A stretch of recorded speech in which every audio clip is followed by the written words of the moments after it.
Hello, my name is Lori Lettingham from the Bruce County Public Library. Welcome to today's Local Author Talk. In this series, we will chat with local authors to learn a little bit more about them and their work. I'm pleased to introduce Jennifer Frankum. Jennifer is a retired teacher of 29 years. She has been writing since 1987 and has published 5 books. Jennifer, welcome. Why don't you tell us, how did you get started writing? Well, I wrote a little bit as a young person and was encouraged by my grade 6 teacher, grade 5 teacher actually as well, and grade 7 teacher and grade 8 teacher, and in my feedback that they gave me.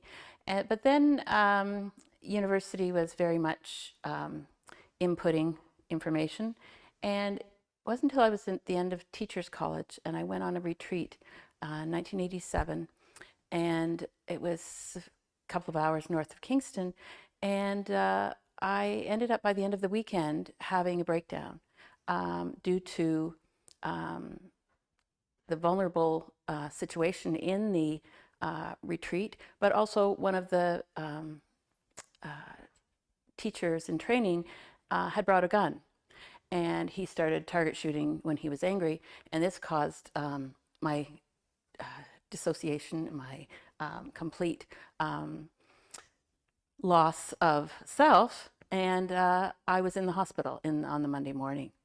And I started writing about a month before, just writing a little bit in a journal. And when my parents came to see me in the hospital, I said, can you bring me my journal from my house and where I was living in Kingston?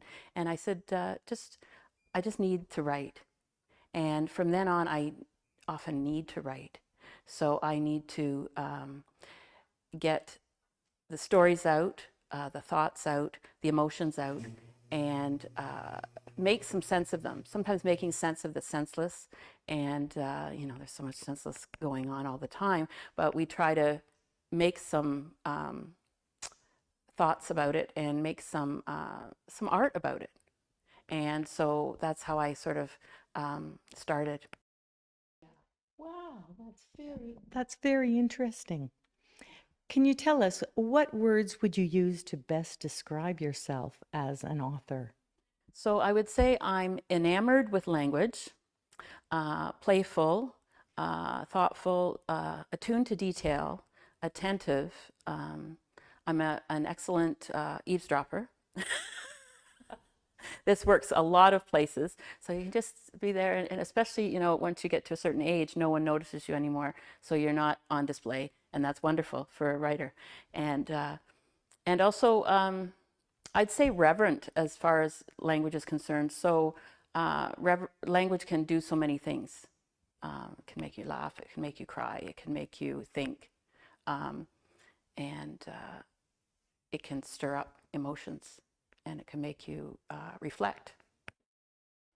Wow, thank you. Those are all great words. Thank you. Where do you draw your inspiration from? So everywhere, really. There might be a piece of a few words in a story or in a newspaper. It might be a poetic phrase, and that might be the title for my next poem. And so I just jot that phrase down, and or it might be a childhood memory. So I just had a memory last night about my Halloween, where my mom hurt her hand washing a glass and had a great gash on her hand. And my thought as an 8 or 9-year-old, I think I was, does this mean you have to go to the hospital and I can't go out for Halloween?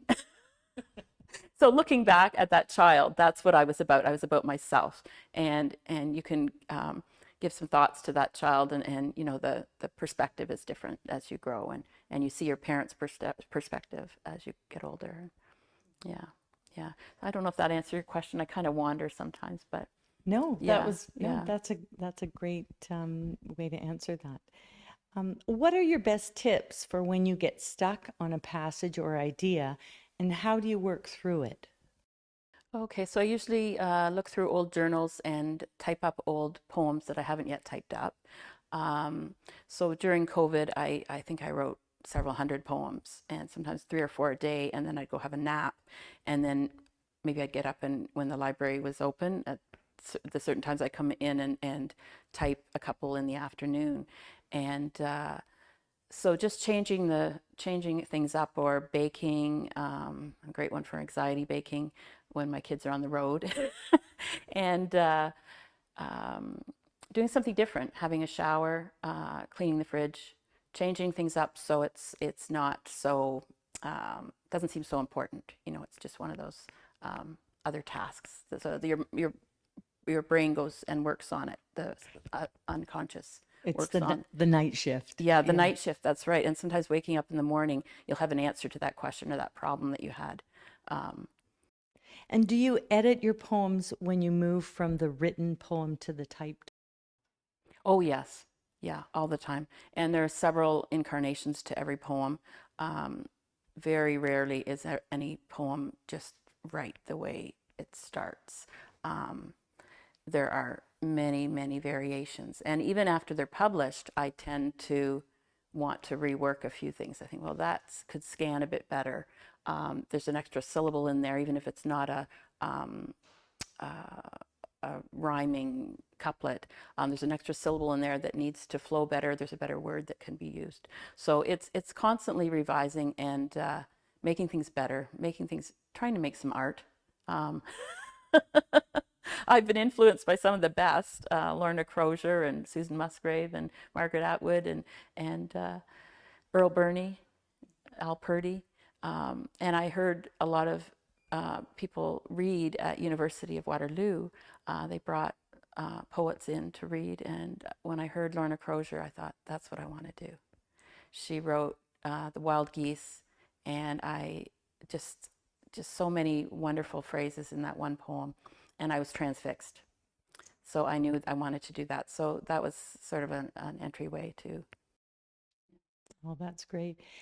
Do you tend to write your poems in a specific style? Do they ever rhyme? Do you use couplets, or is there a method in your madness? Yeah, there's a method. Good choice of words there. Yeah, sometimes the poem finds its own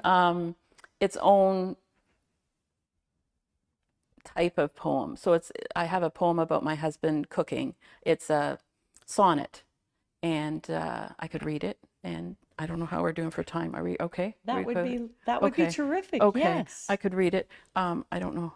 Let's see. Sonnet for Earl. He'll like this. He's the cook of the every jour. So, sonnet for Earl. Shall I rejoice at your first meal of June? It was a steak broiled rare that moves my pen. Mashed tatties hot with butter made me swoon. Beside a cob of corn I had a yen. Your loving care of details to the taste is wondrous to my unschooled cooking self. Orgasmic is the word I say in haste, and marvel at the spices from the shelf. My stomach sings, my hands begin to clean the many pans and pots upon the stove. My gratitude expressed in words serene does move me now to ink and paper rove. Your culinary skills I often praise. Asparagus was drenched in hollandaise. Oh, that's wonderful. So that just found its form, whereas others may find their form later, but that just seemed to flow. It was the rhythm was within to try to make sense with the words. So it's a combination of the emotion and the thought and the rhythm and the rhyme and symbol, assonance, alliteration, dissonance, all those parts that coalesce, and you kind of work on it. It's a lot of work. So it's not. I started in 1987, so it's a lot of work. Yeah. Oh, Yeah. that's great. That's a great answer to that. Okay. Jennifer, what is the most challenging thing that you find about writing? I think the most challenging thing I find about writing is submitting to journals and contests and submitting manuscripts. So there's a lot of changing things. There's a lot of finalizing how you like this poem best, of various variations of it. And every journal and publishing house wants a different style of submission. So they might want a certain font, they might want a certain size of type, they might want one poem on a page and you have to continue the poem on the next page with a certain format. And then also you're writing a letter to the editor, finding out who that poetry editor is, or fiction editor, nonfiction editor, whoever it is, and making sure you're spelling their name right. And finalizing that letter so that it's just what you want to say, and inspiring them then to read on and read your manuscript or read your poems. Well, that's very surprising. I didn't realize there were so many technical things involved in submitting your work. Yes, it's time consuming. It could take about 3 hours to submit 5 poems, and especially if you don't know how to copy and paste, which is one of my great failings. And the librarians have tried to teach me, but it seems to be beyond my comprehension. So then you have to have one poem after another. So you might have 5 in a row, but if you don't know that will hold you up to the technical bits are a bit much sometimes. And submittable is an account where you submit things online, so there's no more letters going through the mail and self-addressed stamped envelopes coming back with your rejections. Right, the good old days. The good old days, yeah, yeah. Well, I'd like to ask you, do you want to tell us a little bit about some of your favorite books? Sure.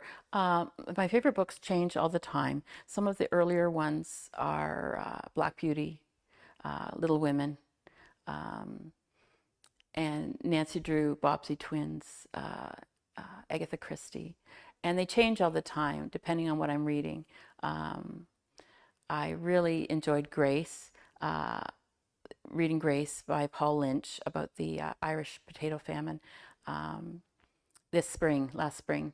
And I've still got that solid in my mind, and that's my favorite book for this year so far. But I like mysteries too, some genre. I'm not big on fantasy or science fiction so much, although I did read quite a bit of science fiction before John Wyndham. I loved John Wyndham as a young person. And lots of Canadian writers because I know the landscape. Margaret Lawrence, Margaret Atwood, Al Purdy. Who am I thinking of? Losing it. Lots of Canadian writers, and they just something about them appeals. The idea that they have the same landscape, some of the same background. Yeah, Canadian background. Yeah. Well, that's very nice. Well, thank you so much for sharing your time with us and comments about how you do your process and create your work. I understand you have a Facebook account, so under your name, Yes. Jennifer Frankum. And of course, Jennifer's books are available at the Bruce County Public Library. Thanks for joining us, and we hope to see you at the library soon.